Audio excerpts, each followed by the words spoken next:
Hello everyone, this is BK and I am back with a new session. As you know that we already completed ancient history as well as medieval history. So this is our third video and in this video we are going to complete our modern history. And आप लोगों को guarantee दे रहा हूँ मैं ये कि जिसने भी ये तीनों सेशन अच्छे से देखे हुए हैं तो उसका एक भी क्वेश्चन नहीं छूटेगा हिस्ट्री से। तो बोरिंग तो सबको लग रही होगी हिस्ट्री और स्टार्टिंग में ज़रूर बोरिंग लगती है, लेकिन आज आप लोग ये सोच के वीडियो देखना शुरू कीजिएगा कि वीडियो मैंने पूरी कंप्लीट देखनी है। आई नो स्टार्टिंग में आपको बोरिंग लगेगी, लेकिन शुरुआत के 10 मिनट तक अगर किसी ने देख ली वीडियो तो उसके बाद आप लोगों को इंटरेस्ट आना स्टार्ट हो जाएगा। और ये मत भूलिए कि आज की ये वीडियो कंप्लीट होते ही आपकी पूरी हिस्ट्री कंप्लीट हो जाएगी। जिसने अभी तक फर्स्ट और सेकंड नहीं देखी है वीडियोस तो वो देख लीजिएगा और उसके बाद इस वीडियो पे आइएगा। सिर्फ इंपॉर्टेंट क्वेश्चन करेंगे हम लोग इसमें।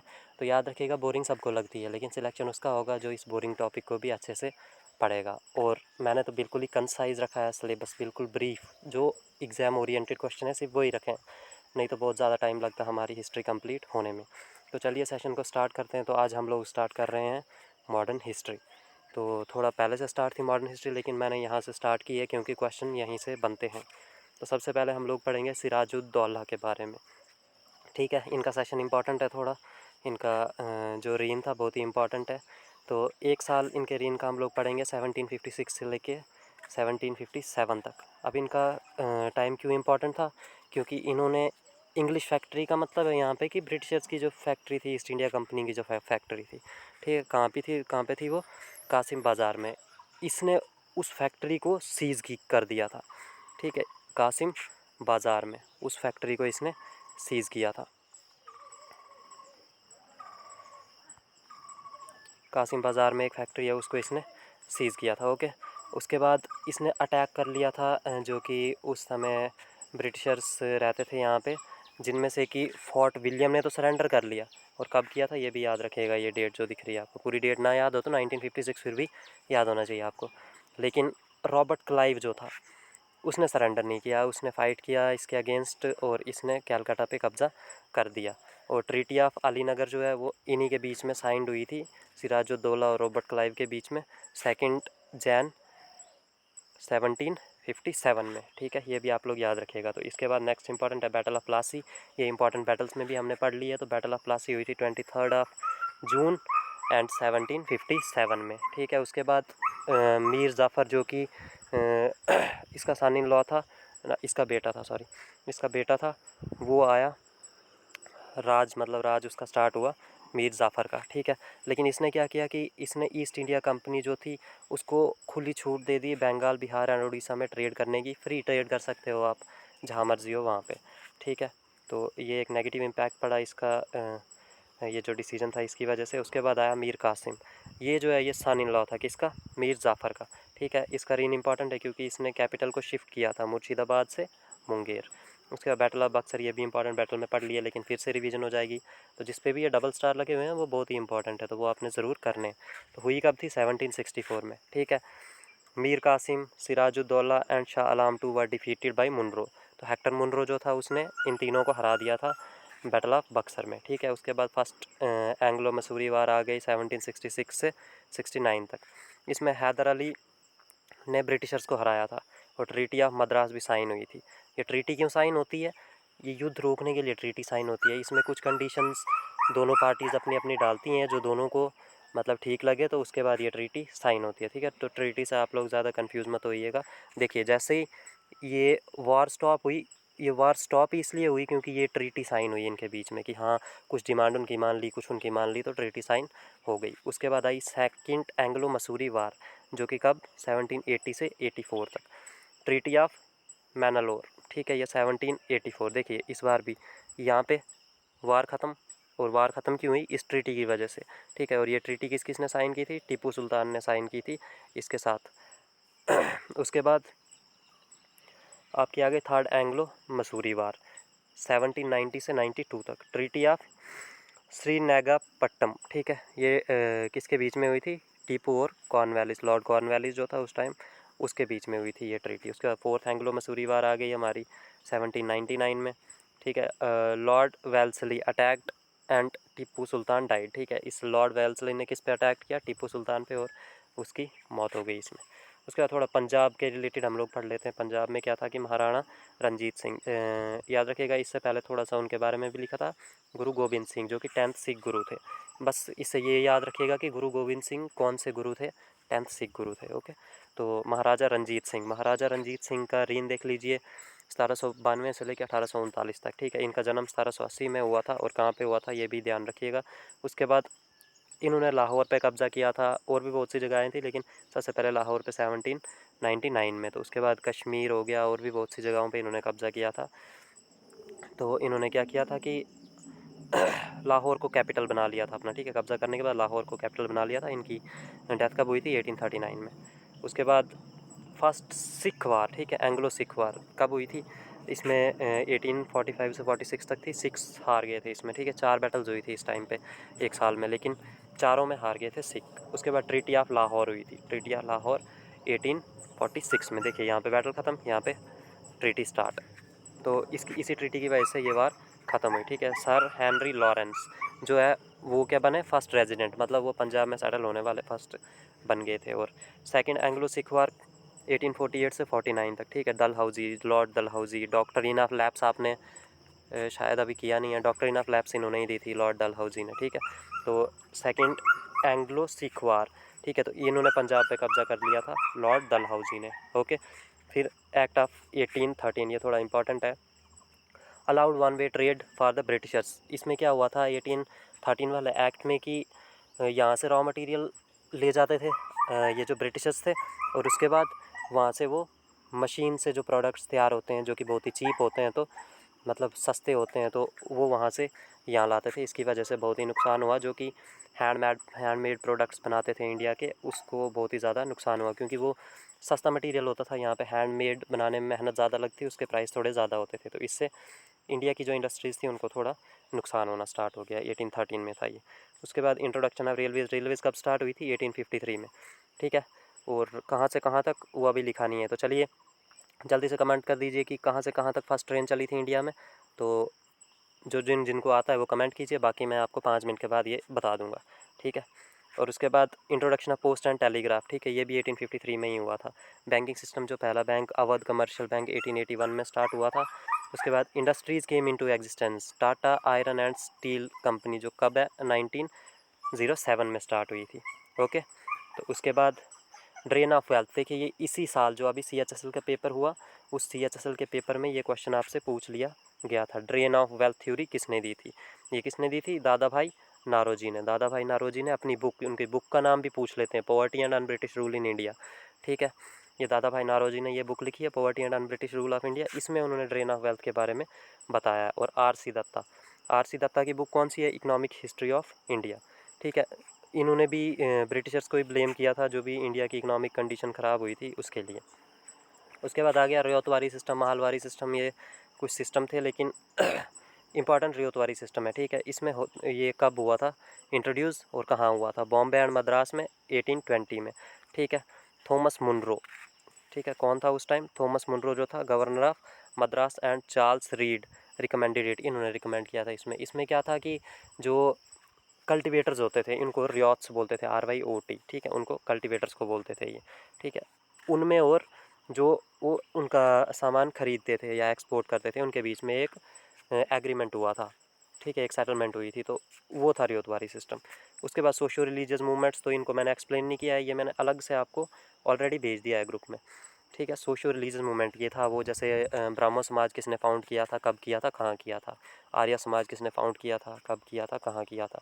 आत्मीय सभा, तत्वबोधिनी सभा, ये सारे हमने ऑलरेडी कर चुके हैं, अलग से नोट्स बनाए, क्योंकि इससे एक क्वेश्चन ज़रूरी पूछा जाता है, तो ये कर लीजिएगा। उसके बाद थोड़ा फ्रीडम स्ट्रगल के बारे में पढ़ते हैं और हमारी मॉडर्न हिस्ट्री कंप्लीट हो जाएगी। तो रिवॉल्ट ऑफ 1857, जिसको सिपाही म्यूटिनी भी बोलते हैं, और जिसको फर्स्ट वार ऑफ इंडिपेंडेंस भी बोलते हैं, इन तीनों में से कुछ भी पूछे तो, या ऐसे भी पूछ लेते हैं कि फर्स्ट वार ऑफ इंडिपेंडेंस किसको कहा जाता है, तो रिवॉल्ट ऑफ 1857 को ही कहा जाता है। सिपाही म्यूटिनी भी इसी को कहा जाता है। ठीक है, during the governor generalship of Lord Cornwallis, ये क्वेश्चन ज़रूर पूछते हैं हर बार किसी न किसी शिफ्ट में कि who was the governor general of India during the revolt of 1857, तो लॉर्ड कॉर्नवालिस। ठीक है, अब इसके काजेज़ क्या थे, ये रिवॉल्ट हुआ क्यों था? ये आ गया ना, Nana Sahib was refuse pension. Nana Sahib जो थे वो बाजीराव, पेशवा बाजीराव टू, ठीक है, इसको ऐसे लिखना ज़रूरी था, ऐसे, ठीक है। पेशवा बाजीराव टू, पेशवा बाजीराव टू के वो एडॉप्टेड सन थे। और डॉक्ट्रिन ऑफ लैप्स जो कि किसने दी थी, लॉर्ड डलहौजी ने, उसमें यही बताया गया था कि अगर अपना खून मतलब अपना ओरिजिनल सन अगर नहीं है किसी भी राजा का, तो उनका जो वो होगा राज्य, वो कब्ज़े में आ जाएगा किसके, ब्रिटिश इंडिया के। और ये जो हैं ये थे adopted son Peshwa Bajirao two के, तो इसीलिए इनको पेंशन देने से रिफ्यूज़ कर दिया गया। और क्या रीज़न थे, अवध वाज एनेक्स्ड, इसी कारण की वजह से अवध पे भी कब्ज़ा कर दिया उन्होंने, बाकी माल एडमिनिस्ट्रेशन के वजह से। और उसके बाद सतारा, झांसी, नागपुर, संबलपुर, इन सब जगहों पे कब्ज़ा कर दिया। और क्यों कब्ज़ा किया, owing to doctrine of lapse. और डॉक्ट्रिन ऑफ लैप्स क्या मैंने आपको बता दिया, दी किसने थी, लॉर्ड डलहौजी ने, कि जिसका भी अपना ओरिजिनल सन नहीं होगा, ठीक है, ब्लड रिलेशन में, तो उस पर कब्ज़ा कौन कर लेगा, ब्रिटिशर्स कर लेंगे उस पर कब्ज़ा। ओके, तो ये था। उसके बाद एबोलिशन ऑफ सती सिस्टम कब हुई, 1829 में। किसने की थी, लॉर्ड विलियम बेंटिंग में। और इंडिया में इसको ज़्यादा प्रमोट किसने किया था, राजा राम मोहन रॉय जी ने, ठीक है, ये भी याद रखिएगा आप। इनका सपोर्ट किया था विलियम बेंटिंग का राजा राम मोहन रॉय ने। फिर विडो रीमैरिज एक्ट आया 1856 में। तो एक क्वेश्चन अगर किसी को आता, ऑलरेडी हिस्ट्री पढ़ी होगी, 1856 में आया तो सही विडो रीमैरिज एक्ट, लेकिन उस टाइम वाइस रॉय कौन था, ये बताने की कोशिश कीजिए कमेंट में, जिसको ऑलरेडी पता है, नहीं तो थोड़ी देर में मैं बता दूंगा आपको, ठीक है। उसके बाद ऑन मार्च 29, अच्छा एक क्वेश्चन मैंने पहले भी आपसे पूछा था कि कहाँ से कहाँ तक ट्रेन चली थी, तो जिसको पता था तो उसने तो कमेंट कर दिया होगा अब तक, जिसको नहीं पता था उसको बता देता हूँ, बॉम्बे टू थाने, ओके, वहाँ तक चली थी ट्रेन, तो लिख लीजिएगा जिसको पता नहीं था। उसके बाद ऑन मार्च 29, 1857 एन इंडियन सिपाही ऑफ 34th नेटिव इन्फेंट्री, ये भी पूछ लेते हैं कि वो कौन सी इन्फेंट्री के थे, 34th नेटिव इन्फेंट्री। और कब, 29 मार्च 1857 में। क्या हुआ था कि मंगल पांडे उन्होंने क्या किया था, 2 ऑफिसर्स को मार दिया था ब्रिटिशर्स के, ह्यूजसन एंड बॉ।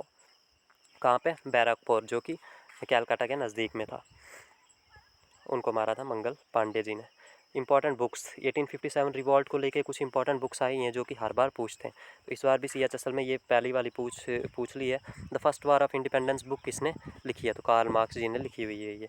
तो सिपाही mutiny and the rebellion of 1857 ये किसने लिखी है, RC माजुमदार ने लिखी है। The Indian war of independence ये किसने लिखी है, VD सावरकर है ये, ठीक है, इसको पूरा नहीं आया, ये लिख लीजिएगा। अच्छा आ गया है पूरा, ओके। तो प्रोमिनेंट एक्सट्रीमिस्ट लीडर्स, ठीक है, एक एक्सट्रीमिस्ट ने अपना एक ग्रुप बनाया था, ठीक है, उसका नाम ही रखा था उन्होंने एक्सट्रीमिस्ट, ठीक है, वो ग्रुप। तो उनमें जो इंपॉर्टेंट पर्सनैलिटीज़ थी उनके बारे में हम लोग देख लेते हैं थोड़ा। बाल गंगाधर तिलक, ठीक है, लाल बाल पाल, ये 3 है, लाला लाजपत राय, बाल गंगाधर तिलक और बिपिन चंद्र पाल, लाल बाल पाल, ये याद रखिएगा।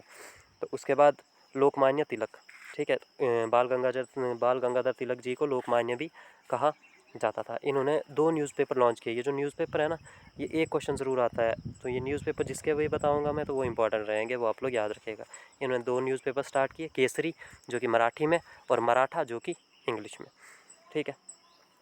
उसके बाद स्टार्टेड होम रूल लीग, इन्होंने होम रूल लीग की स्थापना की थी कब, 1916 में। और उन्होंने एक बुक भी लिखी थी, गीता रहस्य, याद रखिएगा।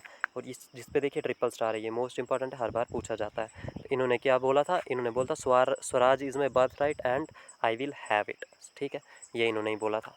किसने बोला था, बाल गंगाधर तिलक जी ने। उसके बाद सेकंड आ गया लाला लाजपत राय, इन्होंने क्या किया था, नेशनल स्कूल एट लाहौर, इन्होंने नेशनल स्कूल एट लाहौर की फाउंडेशन रखी थी। उसके बाद आ गया बिपिन चंद्र पाल, ये तीनों हो गए हमारे लाल बाल पाल।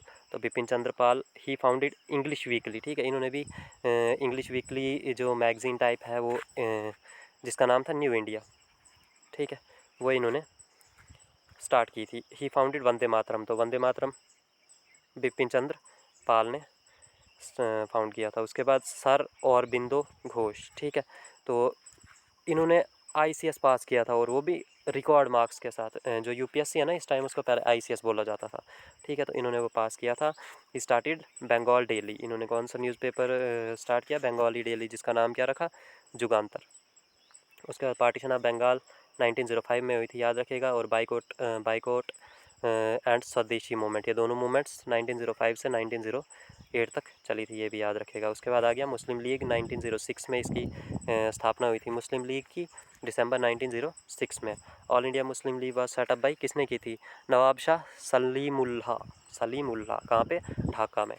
तो ये इंपॉर्टेंट क्वेश्चन है, इसको स्टार मार्क कर दीजिएगा, ट्रिपल स्टार कीजिए इसको भी, ये भी इंपॉर्टेंट है। मॉर्ले मिंटो रिफॉर्म 1909 में हुआ था, ज़्यादा डिटेल में नहीं पढ़ेंगे, सिर्फ इससे पूछते हैं कि ये किससे रिलेटेड था। ये सेपरेट इलेक्टोरेट फॉर मुस्लिम्स, मतलब मुस्लिम्स के इलेक्शंस अलग होंगे, हिंदूज़ के अलग होंगे, ठीक है। ये हुआ था मॉर्ले मिंटो रिफॉर्म में, ये याद रखिएगा। उसके बाद होम रूल मूवमेंट 1915 से 1916 तक बाल गंगाधर तिलक ने फाउंड किया था होम रूल मूवमेंट। और कहाँ पे? पूना में। कब? 28 अप्रैल 1916 में। डेट याद ना भी रहे तो भी 1916 आप लोगों को याद होना चाहिए। उसके बाद आ गया पूना पैक्ट। तो पूना पैक्ट 1916 में हुआ था, अचीविंग हिंदू मुस्लिम यूनिटी, ठीक है। इनको यूनाइट करने के लिए, हिंदू मुस्लिम्स को यूनाइट करने के लिए ये मूवमेंट, इसको पैक्ट को स्टार्ट किया गया था। उसके बाद कुछ इंपॉर्टेंट पॉइंट्स हैं, जैसे काकोरी कांड जिसको बोलते हैं, काकोरी ट्रेन एक्सीडेंट जो हुआ था 1925 में हुआ था, याद रखिएगा। मर्डर ऑफ सॉन्डर्स, ये कब हुआ था? 1928 में। तो किया किसने था, ये आपने अभी कमेंट में बताना है, ठीक है। नहीं तो थोड़ी देर बाद मैं बता दूंगा आपको कि किया किसने था ये मर्डर। उसके बाद असेंबली बॉम्ब केस, ये कब हुआ था? 1929। उसके बाद murder of Michael O Dwyer 1940, Udham Singh ने माइकल ओ डायर को लंदन में 1940 में मार दिया था, ठीक है। फाउंडेशन ऑफ टॉल्स्टॉय फार्म, जिसको कि गांधी आश्रम बोला जाता है, तो वो कब हुआ था? 1910 में। उसके बाद महात्मा गांधी जी की ऑटोबायोग्राफी जो है, माई एक्सपेरिमेंट्स विद ट्रुथ, याद रखिएगा, हर साल पूछते हैं माई एक्सपेरिमेंट विद ट्रुथ किसने लिखी है? महात्मा गांधी ने, ये इनकी ऑटोबायोग्राफी है। रोलेट एक्ट 1919 में हुआ था, उस टाइम वाइस रॉय कौन था ये पूछ लेते हैं, लॉर्ड चैम्सफोर्ड। उसके बाद जलियांवाला बाग मैसेकर कब हुआ था? 13 अप्रैल 1919 को। और ये देखिए वही सेम आ गया कि सरदार उधम सिंह ने माइकल ओ डायर को मार दिया था लंदन में 1940 में। खिलाफत मूवमेंट 1920 से 22 तक। उसके बाद खिलाफत मूवमेंट किसने लॉन्च की थी? अली ब्रदर्स ने, जिनका नाम क्या था? मोहम्मद अली और शौकत अली। उसके बाद नॉन कॉपरेशन मूवमेंट 1920 से 22 तक। Foundation of Swaraj party 1 January 1923। Simon commission 1927 में इंडिया में आया था, जिसको कि इंडियंस ने बाइकआउट किया था। उसके बाद आ गया लाहौर सेशन 1929 में, ठीक है। इंडियन नेशनल कांग्रेस ने एक रेजोल्यूशन पास किया जिसमें उन्होंने बोला पूर्ण स्वराज का मतलब है कंप्लीट इंडिपेंडेंस। ये गोल होगा किसका? नेशनल मूवमेंट का। जो भी नेशनल मूवमेंट चल रही थी या आज के बाद चलेगी, मतलब इस डेट के बाद, तो उसका गोल क्या होगा? पूर्ण स्वराज, कंप्लीट इंडिपेंडेंस, ठीक है। तो on 21 December 1929 the newly adopted tricolour flag was unfurled, ठीक है। मतलब कब शो किया गया नया फ्लैग जो कि ट्राई कलर फ्लैग था? 31 दिसंबर 1929, ठीक है। और तभी ये डिसाइड किया गया था कि 26 जनवरी को हम लोग इंडिपेंडेंस डे मनाएंगे, याद रखिए। अभी तो रिपब्लिक डे मनाते हैं ना, लेकिन डिसाइड क्या हुआ था कि 26 जनवरी को हम इंडिपेंडेंस डे मनाएंगे। उसके बाद दांडी मार्च जो कि 1930 में हुई थी, वो स्टार्ट कहाँ से हुई थी? साबरमती आश्रम से, और गई कहाँ तक थी? दांडी, जो कि एक जगह का नाम है दांडी तक, वहाँ तक गई थी, ठीक है। 24 दिन की यात्रा थी ये भी लिख लीजिएगा, 24 दिन की यात्रा थी ये complete. First round table conference कब हुई थी? लंदन में हुई थी 1930 में, लेकिन ये इंडियन नेशनल कांग्रेस ने बाइकआउट कर दिया था, इसको अटेंड नहीं किया था। उसके बाद गांधी इरविन पैक्ट हुआ 1931 में। फिर सेकेंड राउंड टेबल कॉन्फ्रेंस हुई 1931 में, हेल्ड इन लंदन, पहली भी लंदन में, दूसरी भी लंदन में, ठीक है। और उस टाइम वाइस रॉय कौन था?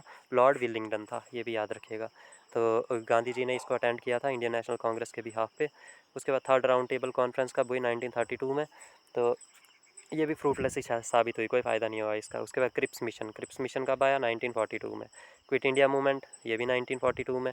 और do or die, quit India movement के टाइम पे ही डू आर डाई दिया, स्लोगन दिया था महात्मा गांधी जी ने।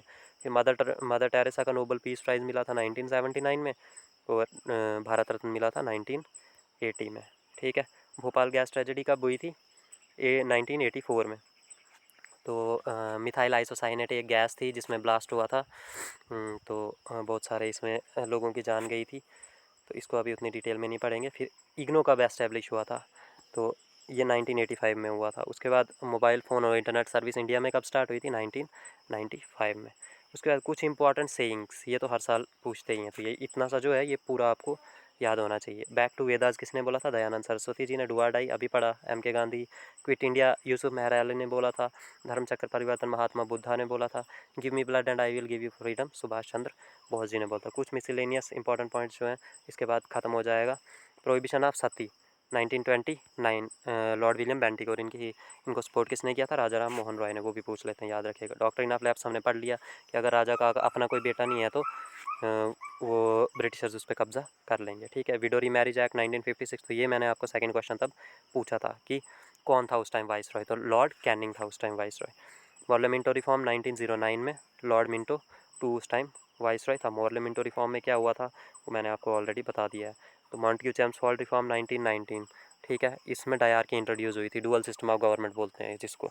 वो किस में हुई थी? जब भी आपसे पूछे Montagu Chelmsford reform is related to, आपने डायरकी या डुअल सिस्टम ऑफ गवर्नमेंट का ऑप्शन होगा वो टिक करना है। ओके, इसके साथ ही 20 मिनट में हम लोगों ने मॉडर्न हिस्ट्री कंप्लीट कर ली है।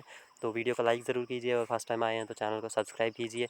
मिलते हैं नेक्स्ट वीडियो में। अब मैं डेली जो आप लोगों को टॉपिक समझ ना आए तो उसकी वीडियो में डाल दिया करूँगा, और PDF नोट्स आपको इसके मिल जाएंगे। कोशिश करूँगा आज ही मिल जाएँ, या आज नहीं मिले तो कल ज़रूर मिल जाएंगे। Thank you so much video देखने के लिए। बाय।